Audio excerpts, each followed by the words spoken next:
C'est maintenant Behrooz, Ghamari-Tabrizi, que nous allons entendre. Il est chercheur invité au Center for Place, Culture and Politics à CUNY Graduate Center et professeur d'histoire et d'études iraniennes à l'Université de Toronto, ainsi que, auparavant, professeur of Near Eastern Studies à Princeton University. Il est historien et sociologue. Ses recherches portent sur la révolution iranienne de 1979 et ses effets, ses afterlives, aftermaths, jusqu'au début du XXIe siècle.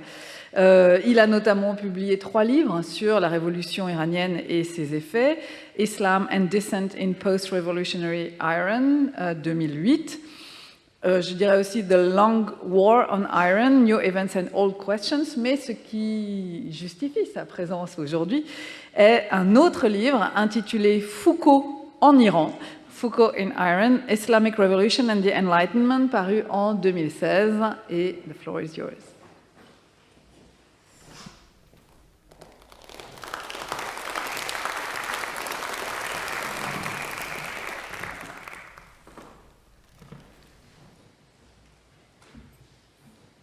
Thank you so much. Particularly thanks to Professor Fassin for putting this amazing event together and all the people who helped him to organize this, especially Patricia, who is sitting here, and all the people behind the scenes. Almost half a century ago, writing about the Islamic Revolution, Foucault thought that Iranians might be standing at the threshold of a novelty.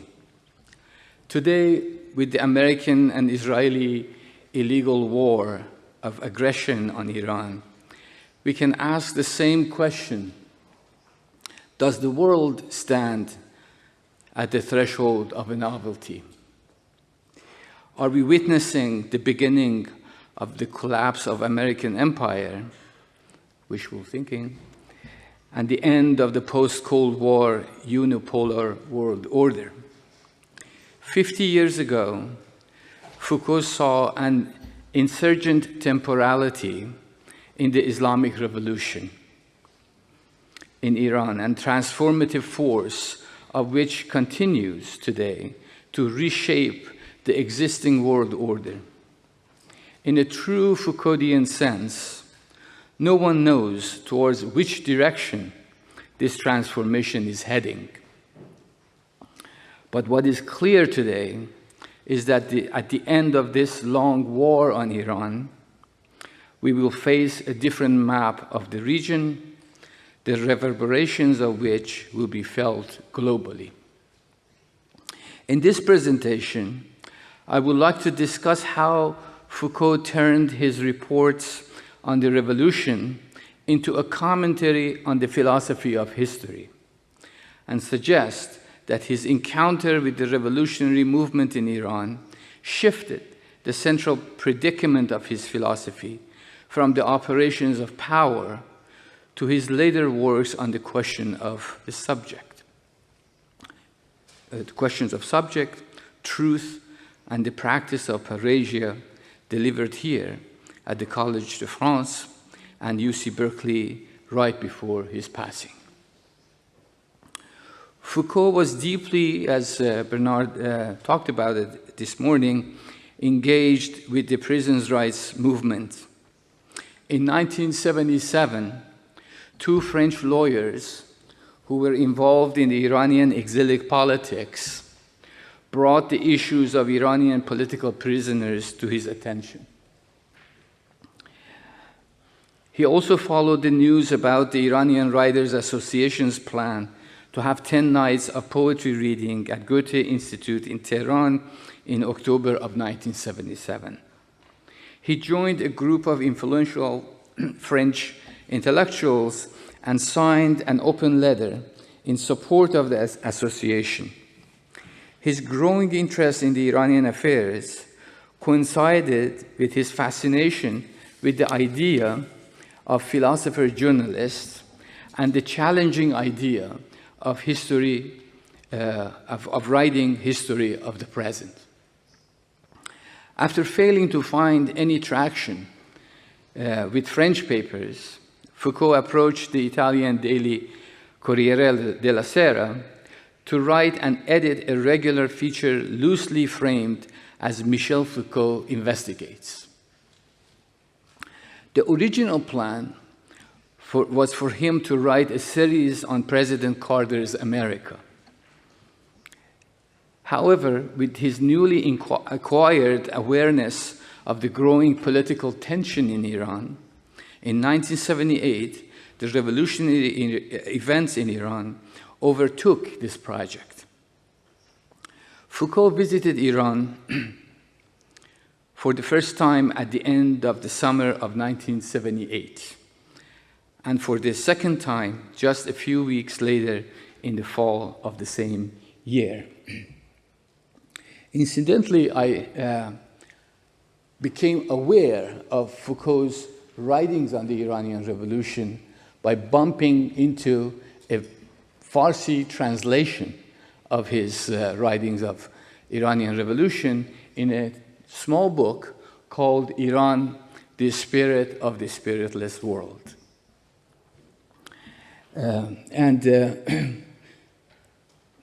This is a photo that I found in the archives of Michel Setpon at Foucault waiting for his luggage at Mehrabad airport in Tehran. Once he made the decision to travel to Iran, he began an intensive course of reading on Islam and Iranian history. Perhaps the most significant figure in influencing his reading list and connecting him to Iranian intellectual circles was Paul Veyhe, the foremost French authority on anthropology and sociology of Iran. He was also one of the founders of Tehran University Sociology Department. Through Veyhe, he met Abul Hassan Bani Sadr, who would become the first president of the Islamic Republic, and was encouraged to read the work of Ali Shariati, though at the time a limited number of his writings were available in French or English. Works of Louis Massignon and his most famous disciple Henri Corbin, two towering figures of French tradition of Islamic studies, informed Foucault's comprehension of Islam. Both Massignon and later Corbin tried to circumvent doctrinal Islam and its interpretive legalism by emphasizing the significance of mysticism and Sufi traditions in Islam. The weight Massignon and Corbin attributed to mystic, spiritual, and ritualistic Islam left a considerable mark on Foucault's mind. Massignon's 4-volume magnum opus, The Passion of Al-Hallaj, Mystic and Martyr of Islam. Those of you who don't have to read the 4-volume, there is a sort of abridged version of like 250 pages. I recommend that if you don't want to spend time for 4 volumes. It was exactly the type of scholarship that lent Foucault an ideal type of a truth-seeking revolutionary, thousands of concrete manifestations of which he later encountered on the streets of Tehran. Following Massignon, whose rendition of Islamic mysticism greatly influenced his own view of Islam, Ali Shariati sought to promote Hallaj as a typical representative of Islamic spirituality. Shariati took an important step further in infusing Hallaj's spirituality into his liberation theology and translating it into a language of justice and emancipation. In a lecture delivered in 1968 in Tehran and translated to French and English in mid-1970s, Shariati marvels Hallaj's burning mind. It is known that Hallaj paced the streets of Baghdad in the 9th century, holding his head between his two hands while crying, and I quote, "Rebellion has taken me over. Release me from the fire which is burning within me." Foucault arrived in Tehran on September 10, 1978, 2 days after the capital had been stopped cold by a week of massive demonstrations. The first and second demonstrations had been peaceful and drew unprecedented numbers. According to some estimates, more than 1 million people participated in the first and hundreds of thousands more in the second. 1 million people of a city of 4 million population. Just think about that. The third demonstration, which you see the image of it here, immediately after which Foucault arrived in Tehran, known in the history of the Iranian Revolution as Black Friday, marked a turning point in the revolutionary movement. More than 85 people were massacred on Friday, September 8, 1978. This is early in the morning when they declared martial law, and people actually didn't know martial law was declared. And they gathered in a square, and they see soldiers ready to shoot. And this is a photo taken right after that encounter. I wanted you to see these images to understand what Foucault is talking about when he is talking about fear.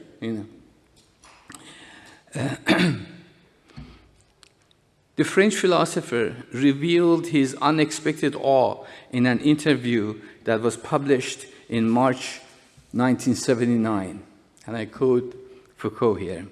"When I arrived in Iran immediately after the September massacres, I said to myself that I was going to find a terrorized city because there were 4,000 dead. There were rumors of 4,000 dead, but as we all know, rumors are the most powerful instruments of revolutions.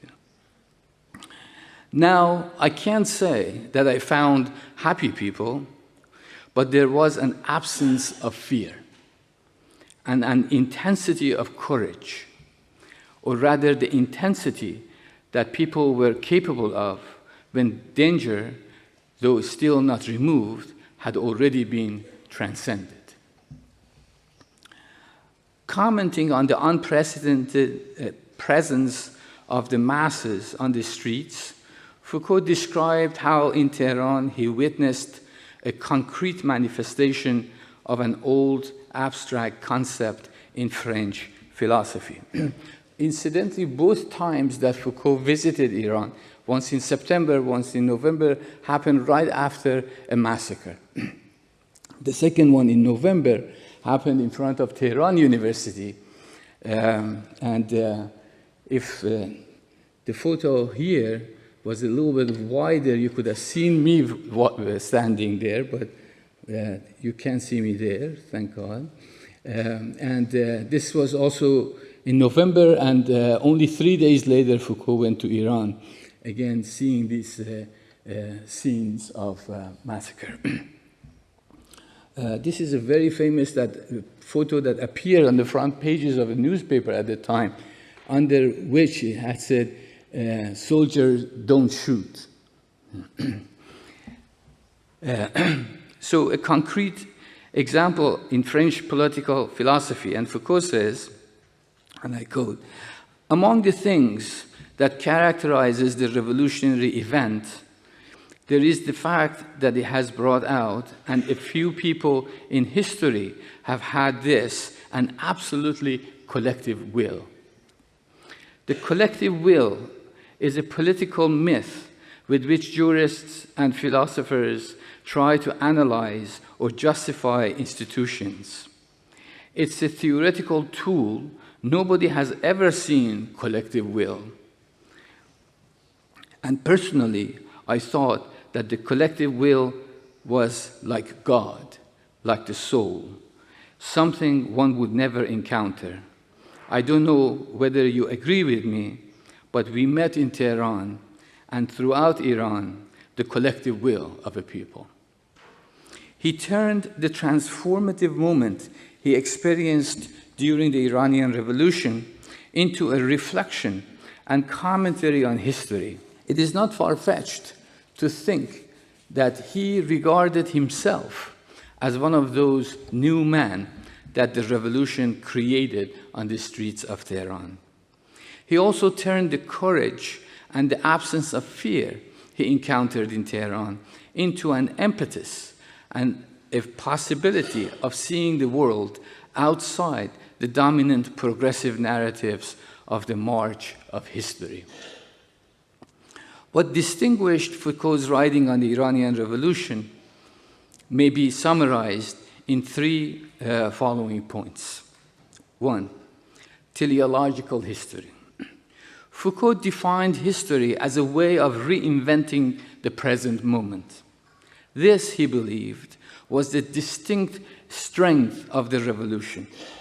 What attracted him to the revolution was the ambiguity with which it operated. Not ambiguity in its rejection of the Shah, but in its vision of the future, in the lack of affirmative and precise description of its agenda. In addition to the religious character of the revolution, it was this ambiguity that generated bewildering anxiety among Western intellectuals, particularly among French observers, long steeped in the national discourse of a liberating laïcité. In a gesture that characterized the most militant secularism of most French intellectuals in 1979, Claire Brière challenged the basis for Foucault's enthusiasm for the Iranian Revolution. She says, and I quote, "When a movement is called revolutionary, people in the West, including ourselves, always have the notion of progress, of something that is about to be transformed in the direction of progress. All this is put into question by the religious phenomena. Now, I don't know whether you managed, when you were in Iran, to determine, to grasp the nature of that enormous religious confrontation. Myself found it very difficult. The Iranians themselves are swimming in that ambiguity and several levels of language, commitment, and expression. It is in response to this common teleological view that Foucault emphasizes the idea that a nation's rebellion is a historical fact through which subjectivity introduces itself into history and gives it its life. Rather than making him skeptical of the nature of the revolutionary movement in Iran, Foucault viewed the fact that Iranians appear to be swimming in ambiguity as an instance of his own constitutive ambivalence toward history. In a more sociological report, originally called The Shah and the Dead Weight of Modernity, changed by the editors of Corriere della Sera to The Shah is 100 years behind times, Foucault situated the revolution not in any form of failed project of modernity, but rather as evidence that it is possible to transcend modernity and the spiritless world it has instituted. He writes that he had been incessantly advised that Iran was going through a crisis of modernization, and that is, and this is a quote from Foucault, and that, and I quote again, a traditional society cannot and does not want to follow its arrogant monarch. In his attempt to compete with the industrialized nations.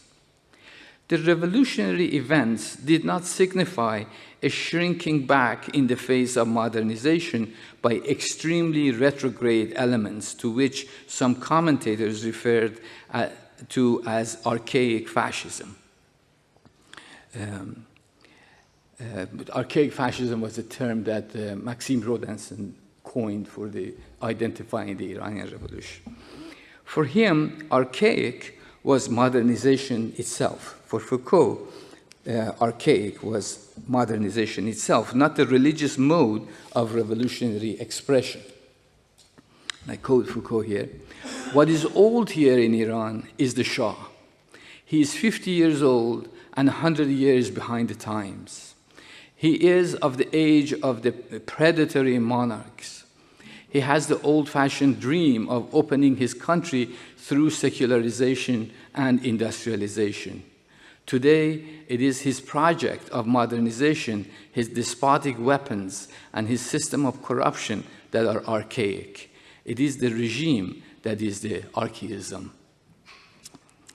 Foucault believed that the revolutionary movement in Iran, with its struggle to present a different way of thinking about society and politics, may offer the West the possibility of an exit from its own intellectual exhaustion. We have to abandon, he conveyed to an Iranian writer and social critic, every dogmatic principle and question one by one the validity of all the principles that have been the source of oppression. We have to construct another political thought, another political imagination, and teach a new vision of future. Although Foucault was right to propose that the revolutionary Iran demanded a new way of thinking about the deep connection of religion and politics, he was mistaken in thinking that the alternative based on Islamic teachings in revolutionary Iran had taken nothing from Western philosophy. He knew quite well that Ali Shariati advanced his conception of Alawite Shi'ism, to which Foucault refers a number of times, and his revolutionary historiography of Islam in a dialogue with and references to French existential Marxism and German phenomenological philosophy and sociology. What Foucault identifies in Iran could more accurately be defined as an idiosyncratic convergence of political and religious views that formed a revolutionary ideology without a definite association to Western conceptual commitments to history. 2. Political spirituality. Although Foucault acknowledged that Shi'i Islam was the source of this political spirituality, he did not conceive of it as a dogma in a doctrinal religious frame. He saw spirituality as a desire to liberate the body from the prison house of the soul. In his typically Foucauldian inversion, he intended to highlight the ways the body seceded from the normative docility of the technologies of the self. This was not a new territory for Foucault. He grappled with the concept of spirituality years before he encountered the Iranian Revolution. He gives spirituality a corporeal meaning, an experience of the body, which he directly links to the care of the self. In his discussion of the self in his later oeuvre, Foucault remains skeptical of the liberal rational subject elicited by a governable moral order. Although in his notion of spirituality, one might detect traces of Bataille's conception of inner experience and its mystical intimations, this should not lead us to understand the act of transcendence inherent in Foucault's notion of spirituality and ethics merely as a transgressive expérience limite. Not only does such a connection discount the religious context of Foucault's discourse, More importantly, it depoliticizes his conception of spirituality and ethics. Foucault's biographer James Miller promoted this depoliticized conception and transformed it into a generally accepted frame, at least in the American context, in which Foucault's enthusiasm for the Iranian Revolution was explained away by his aesthetic fascination and obsession with death rituals of the revolutionary movement. Yet, as I see it, the ethical proposition of the care of the self and the spirituality it requires for its existence are foundationally linked to Foucault's conception of what he calls governmentalization of the state. In his scheme of power, Foucault weds the state as the instrument of coercion, religion as an institution of legitimation, and the individual as the protagonist of self-governing technologies, thereby collapsing the boundaries between politics, religion, and the ethics of self. It is in this context that one must understand his conception of the revolutionary movement in Iran. And I quote, "How can one analyze the connection between ways of distinguishing true and false and ways of governing oneself and others? The search for a new foundation for each of these practices in itself and relative to other, we will to discover a different way of governing ourselves through a different way of dividing up true and false. This is what I would call political spirituality." Contrary to a commonplace reading of Foucault's enthusiasm about the Iranian Revolution, in his view, religion does not appear as an incidental element of the movement. Rather, it links the revolutionary movement directly to people's general sense of their place in the world, in the creation of which religion plays a constitutive role. Religion afforded the revolution a vocabulary, according to Foucault, the ceremonial and the timeless drama through which a people could redefine its existence. Although the emphasis on the religious tenor of the Iranian Revolution might be superfluous, Foucault's understanding of the connection between religion and politics was uncommon.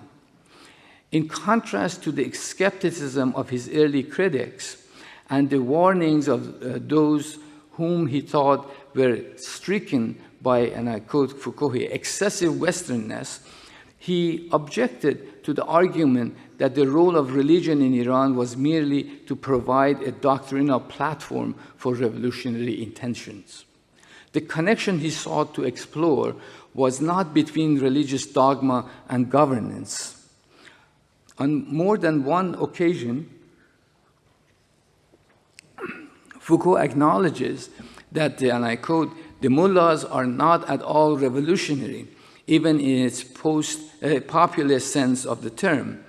And end of quote. References to religion in his writings on the Iranian Revolution was not to anything spoken by the mullahs or articulated by any other exponent of the divine text.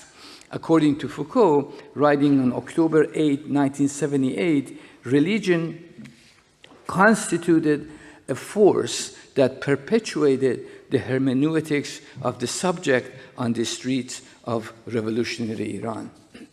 Of course, in all these, you see the traces of his later lectures in Collège de France and Berkeley. Foucault thought Shi'ism was particularly conducive to the kind of hermeneutics that he deemed essential in the total transformation of the self. As I stressed earlier, his knowledge of Shi'i Islam, at least in its classical context, was shaped by the French scholarship advanced by Massignon and Corbin, both of whom regarded the quest for justice and mystical spirituality as the kernel of Shi'ism. He was also intrigued by Shariati's hermeneutical approach and his emphasis on the transformation of the self as the precondition of revolutionary act. In the following conversation with Claire Berrier and Pierre Blanchet in March 1979 in Paris, Foucault shifted the debate on the basis for revolutionary movement from both Marxist economic determinism as well as the Orientalist textual reading of Islam. And this is a bit of a long quote. With whatever the economic difficulties, Foucault says, we still have to explain why there were people who rose up and said, we are not having any more of this. In rising up, the Iranians said to themselves, and perhaps in the soul of the uprising, of course we have to change this regime and get rid of this man. We have to change this corrupt administration. We have to change the whole country, the political organization, the economic system, the foreign policy. But above all, we must change ourselves. Our way of being, our relationship with others, with things, with eternity, with God, must be completely changed. And there will only be a true revolution if this radical change in our existence takes place. I believe that it is here that Islam plays a role. It may be that it may be that one or other of these obligations, one or other of these codes exerted a certain fascination, but above all, in relation to the way of life, and was theirs, religion for them was like a promise and guarantee of finding something that would radically change their subjectivity. In Iran, Foucault recognized the possibility in Islam of a continuous and active creation of a political order perpetuated by an individual experience of piety and the care of the self. In contrast to a common Orientalist theme, which is strictly committed to hermeneutics of the text and law, Foucault highlights the experience of and desire for justice in the hermeneutics of the subject. Like Shariati, he conceives Islam as a religion that has given people inexhaustible resources for resisting the power of the state. In the Iranian Revolution, Foucault observed a displacement and a rescue at the same time of the tradition of modernity. He predicted that his enthusiasm would scandalize the French, whose commitment to laïcité was fundamental to their intellectual expression. Even his friends ridiculed him.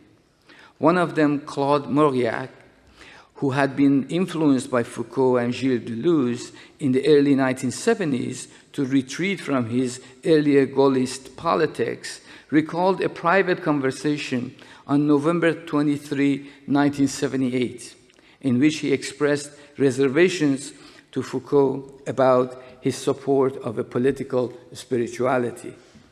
Mauriac recounted his conversation in his memoirs. He says, I read your paper in Nouvelle Observateur, but not without surprise, I must say, Foucault. And you laughed. You are among those that I could already see are laughing. Mauriac, no, I only said to myself that as to spirituality and politics, we have seen what that has given us. Foucault, and politics without spirituality, my dear Claude? Third, is it useless to revolt? Foucault's enthusiasm about revolutionary politics in Iran was also informed by a fervent debate in French intellectual circles kindled by François Fauré's revisionist account of the French Revolution's place in history. Fauré introduced a general skepticism about the significance and wisdom of revolutions in world history, consigning the French experience from a constitutive event of modern European history to an anomaly with everlasting tension between 1789 and 1793. In a post-1968 France, Foucault's revisionist intervention struck a chord with the defeatist French left and triumphant liberals, those who wanted, in Zizek's word, a decaffeinated revolution, or a revolution which does not smell of a revolution. Not only Foucault tried to make sense of revolutionary spirituality, but also he admired the fact that the Iranian masses revived the spirit of revolution, which many Europeans believed had disappeared from history.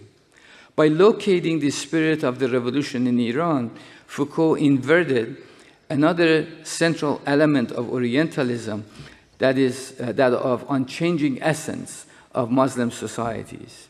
Instead, he laments the stagnation of Western subjectivity and the dominant skepticism about revolutionary political spirituality.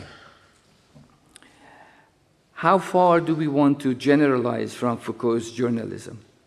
Did witnessing revolution in Iran alter his general understanding of the means and possibilities of resistance to power? Did he deviate in his observations of events in Iran from his understanding of resistance to power as an act that extends our participation in the present system? Many early critics of Foucault, particularly in feminist scholarship, had rebuked his conception of power for his lack of recognition of the real possibility of resistance. Foucault, Nancy Fraser once pointed out, adopts a concept of power that permits him no condemnation of any objectionable feature of modern societies. While it is debatable whether Foucault followed Derrida in negating the possibility of actual resistance to present arrangements, nevertheless, his all-encompassing and generative notion of power troubled both the partisans as well as detractors of his theory. One of the most vociferous of his critics, Jürgen Habermas, also castigated Foucault for what appeared to be a nihilistic apathy towards emancipatory politics. Richard Rorty added his voice to the chorus in viewing Foucault as a, and I quote, stoic, a dispassionate observer of the present social order rather than its concerned critic. Foucault did attempt to avoid the categorical condemnation of all forms of resistance, which his critics read into his work. He went to considerable lengths to explain the nuances of his conception of power and governmentality. Although he developed a more cohesive theory of counter-power and resistance in his later works on ethics and care of the self, in his earlier writings, contrary to his detractors' claims, he did not trivialize resistance as simply another means of participating in disciplinary power. But it is in his post-1979 writings that he carefully considers the significance of revolt as an ethical concern, in spite of the fact that it would result in giving rise to other institutions of disciplinary power. On the genealogy of ethics, Foucault responded to the charge that one can spot what appears to be a quietism in his work. In a reply to the question whether the Greek philosophy was an attractive and plausible alternative to contemporary ethics, Foucault cried out, no, I'm not looking for an alternative. You can't find a solution of a problem in the solution of another problem raised at another moment by other people. You see, what I want to do is not the history of solutions, and that's the reason why I don't accept the word alternative. My point is not that everything is bad, but everything is dangerous, which is not exactly the same as bad. If everything is dangerous, then we always have something to do. So my position leads not to apathy, but to hyper and pessimistic activism. And I finish here, sorry if I went too long. The paradoxical notion of pessimistic activism captures the core of Foucault's response to the Iranian Revolution. In his very last piece on the subject, Is It Useless to Revolt?, published in May 1979, on the first page of Le Monde, Foucault responded to the growing crowd of critics who ridiculed him for cheering on a revolution whose objective was the establishment of an Islamic state. In perhaps the most moving passage of his entire revolutionary reportage, he defended his enthusiasm without endorsing its outcome. He wrote, and I finish with this long passage, "Uprisings belong to history, but in a certain way, they escape it. The movement through which a lone man, a group, a minority, or an entire people say, 'I will no longer obey,' and are willing to risk their lives in the face of a power that they believe to be unjust, seems to me to be irreducible. This is because no power is capable of making it absolutely impossible. Warsaw will always have its ghetto in revolt and its sewers populated with insurgents. The man in revolt is ultimately inexplicable. There must be an uprooting that interrupts the unfolding of history. It is a long series of reasons why, for a man really to prefer the risk of death over the certainty of having to obey, if societies persist and survive, that is to say, if power in these societies is not absolutely absolute, it is because behind all the consent and coercion, beyond the threats, the violence, and the persuasion, there is the possibility of this moment where life cannot be exchanged, where power becomes powerless, and where in front of the gallows and the machine guns, men rise up." Thank you.